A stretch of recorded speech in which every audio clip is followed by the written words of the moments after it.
Hacemos contacto con nuestro amigo Giovanni Atariwana, director nacional de Unidad Popular. Hay muchos temas que abordar y trataremos de irlos resolviendo en el transcurso de los minutos. ¿Cómo está, estimado Giovanni? Buenos días. Muy buenos días, un fuerte abrazo, un saludo a toda la audiencia de Saracay. Empecemos con un tema que me ponen aquí a través de la Dirección de Noticias, pero quiero ir avanzando con otras inquietudes que tenemos al respecto también en base a preguntas que tiene la ciudadanía. ¿Qué pasa con la demanda contra la reforma tributaria que vienen impulsando ustedes? Bueno, en primer lugar, la población, los sectores asalariados, los sectores medios, en estos días han sentido ya el paquetazo que significa esa reforma tributaria. Este mes de enero ya van a recibir un sueldo disminuido, porque el golpe es duro, precisamente a quienes viven de su trabajo. Este elemento rompe un principio básico en la Constitución, que es el tema de la progresividad, es decir, que el que más tiene, más debe aportar. Y no es lo mismo vivir de un salario, que puede ser bueno, de $2,000, a tener ingresos millonarios como tienen 11,000 personas en este Ecuador. Es por eso que nosotros hemos presentado una demanda de inconstitucionalidad a la famosa Ley de Desarrollo Económico, que es todo lo contrario, va a ser recesión económica, y lo presentamos el 13 de diciembre, precisamente porque pensamos que la Corte debe dar una respuesta a este paquetazo que se ha dado al pueblo ecuatoriano. Estamos a la espera, obviamente, de que sea admitido a trámite.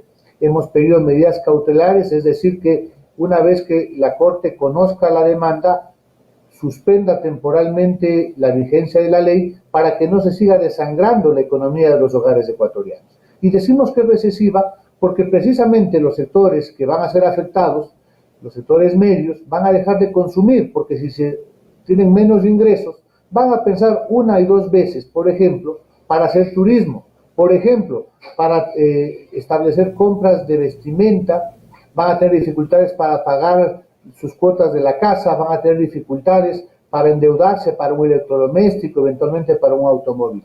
Y eso al final del día, si se refleja en que hay menos compras, hay menos ventas. Y por tanto, la recesión económica va a seguir golpeando a la economía, en este caso, ahora sí, de todos los ecuatorianos.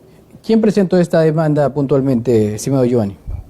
Nosotros lo presentamos como Unidad Popular, porque además estamos en desacuerdo, y porque viola la Constitución, que en esa misma reforma tributaria, mientras a los sectores medios le meten la mano en cerca de 790 millones de dólares, que es lo que le va a rendir al Estado este nuevo impuesto, al mismo tiempo a los grupos empresariales más poderosos, a la banca, graciosamente se les da un perdón de intereses por mora de cerca de 2,000 millones de dólares. Eso no tiene parangón. Por un lado, se cargan con los sectores que viven de su salario, por otro benefician a los multimillonarios.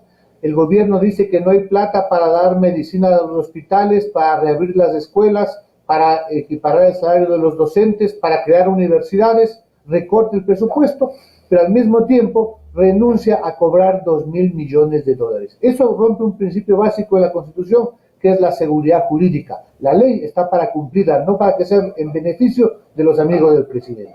Vamos a hacer seguimiento sobre esta demanda contra reformas tributarias que pasaron en la ley denominada de desarrollo económico por parte del presidente Guillermo Lasso, pero quiero consultar otros temas también, teniéndolo aquí en este espacio a usted.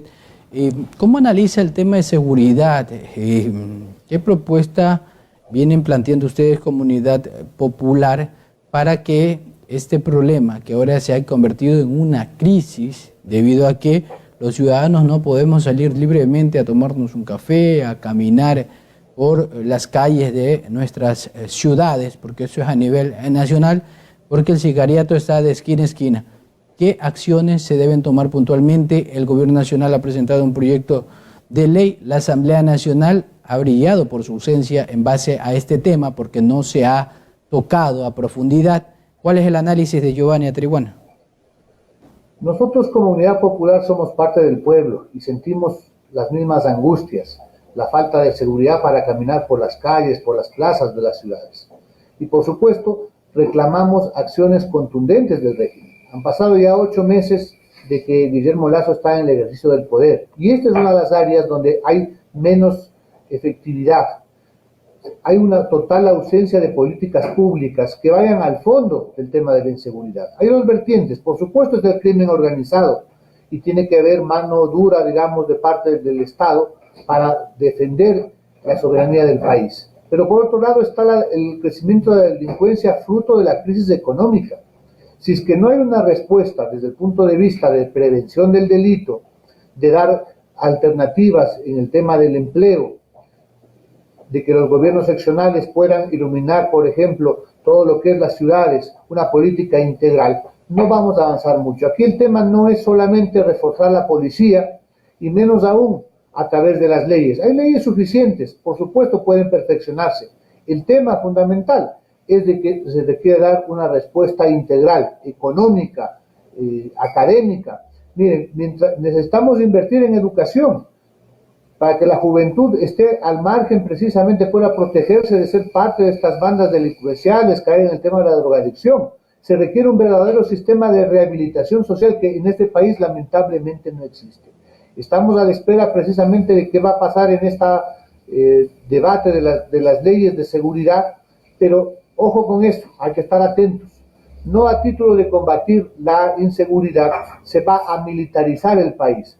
Vemos países cercanos como Colombia, como México, que entraron en una guerra, entre comillas, con el narcotráfico y que luego de décadas no ha pasado absolutamente nada. Más bien, los niveles de inseguridad, de asesinatos, de muertes, no dan paso. Aquí lo que se requiere, reitero, es una intervención, digamos, integral, que incluya aspectos en el ámbito económico, combatir el desempleo, dar oportunidades, bajar las tasas de interés, invertir en educación.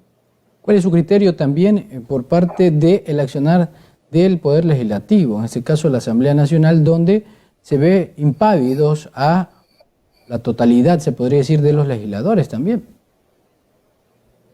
Bueno, la Asamblea Nacional en este y varios temas tiene una deuda con el país, por eso tiene un bajo nivel de credibilidad. Sin embargo, hay asambleístas que están efectivamente en varios temas también saliendo en defensa de los intereses nacionales. Yo digo, por ejemplo, la Asamblea observó la proforma presupuestaria en la cual el gobierno recortó $1.000 millones a la educación, a la salud 400 millones. La Asamblea debería tener una actitud mucho más incisiva en el tema de fiscalización.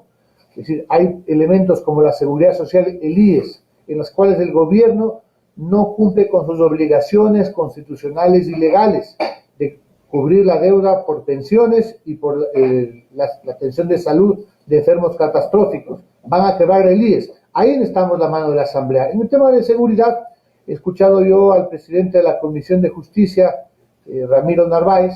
Él plantea que vienen trabajando en al menos 4 leyes y que van a incorporar, ojalá lo más pronto, en un debate nacional, porque no solamente de expertos o de gente que quiere, entre comillas, mano dura, sino de toda la sociedad, el tema de la seguridad. Esperamos a ver que en estos días la Asamblea dé respuesta, si no, seguirá efectivamente desprestigiándose. En el tema de salud también se vive una situación bastante crítica en el tema de medicamentos. Se ha anunciado por parte del Gobierno Nacional la compra de medicamentos, unos nuevos procesos para que los usuarios en el sector público puedan adquirir sus medicinas. Está en las próximas semanas en análisis para ver si funciona o no funciona esa situación, teniendo en cuenta, ¿no?, que las problemáticas que tiene actualmente el presidente Guillermo Lasso no son de ahora, son problemáticas que se vienen arrastrando de gobiernos anteriores, pero que de una u otra manera se le debe dar una solución al ciudadano, porque el ciudadano elige una autoridad, a un gobierno, es para que le trate de solucionar los problemas que tiene. Los ciudadanos se olvidan de dónde es la raíz de las problemáticas, lo que quiere es solución importante. Y en el tema de salud también, ¿qué se está haciendo, qué se está pidiendo, qué se está proponiendo también al gobierno nacional? En primer lugar, es evidente que el sistema público de salud está sumamente golpeado y nos ha pasado factura en número de muertes en el tema del COVID. Más de 70.000 muertes en exceso ha tenido este país, de las tasas más altas del mundo. Y es evidente que faltan medicinas en los hospitales, pero también es sumamente grave que el personal de salud, médicos, enfermeras, están siendo despedidos, no tienen, digamos, estabilidad laboral, quienes están poniendo en riesgo su vida, quienes están al borde del cansancio luego de 2 años de enfrentar la pandemia, sin embargo, no son atendidos como corresponde. Aquí el tema tiene que ver con gestión, y en el caso de las medicinas, el desabastecimiento de los hospitales ya lleva 4 meses y recién se está viendo el tema de comprar. Pero es un tema de gestión, pero también de prioridades del gobierno, porque cómo entender que tenemos dificultades de la pandemia, problemas de salud muy álgidos, y sin embargo el gobierno recortó 400 millones en salud para este año 2022. Aquí el tema es cuáles son las prioridades del gobierno. Hoy veía una nota, el precio del barril del petróleo, el WTI, que es el que sirve para el Ecuador, está en $87 el barril de petróleo. El presupuesto se calculó con 59.5 dólares el barril, es decir, prácticamente hoy estamos recibiendo un 30% más de ingresos petroleros. Uno se pregunta, ese excedente de ingresos petroleros, todo lo que van a recaudar en los impuestos que están dándole al pueblo, todo el tema que supuestamente se ahorra en el tema de los combustibles, ¿se va a invertir realmente en educación para dar medicina a los hospitales, para contratar más médicos y enfermeras? ¿Se va a invertir en el terreno educativo para rehabilitar las escuelas y colegios que están obsoletas sus locales, para equiparar el salario de los docentes? ¿Se va a invertir en educación superior, por ejemplo, en la creación de la Universidad para Santo Domingo? O como siempre, y en ese plano el gobierno está muy obediente al Fondo Monetario, se va a utilizar ese excedente, que son miles de millones de dólares, para pagar la deuda externa. Entonces aquí se habla además de una inyección económica al país de 780 millones de dólares, si no me equivoco, por parte del Banco Mundial, adicional. Pero no se sabe cómo se está invirtiendo el dinero. El tema es de que nos estamos endeudando cada vez más para pagar más deuda. Es decir, entramos en una lógica incomprensible donde la deuda se vuelve eterna, porque no es que los créditos, no es que la reforma tributaria, no es que el excedente del petróleo, se está invirtiendo en el tema sustanciales que tiene que ver con el desarrollo del país para mejorar las condiciones de vida de la población.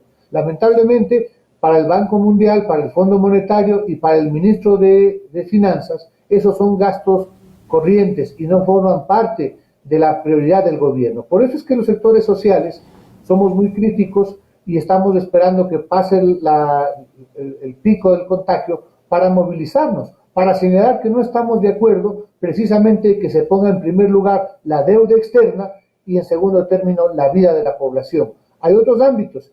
La primera deuda que un gobernante debe cumplir es la deuda con su propio pueblo. Primero es lo primero, salud, educación, reactivación productiva. Muchas gracias, estimado Giovanni Atiriguana, director nacional de Unidad Popular. Ahí hablábamos sobre la demanda que planteó Unidad Popular y diferentes gremios sobre las reformas tributarias que se aprobaron hace pocas semanas a través de la ley que envió el Gobierno Nacional.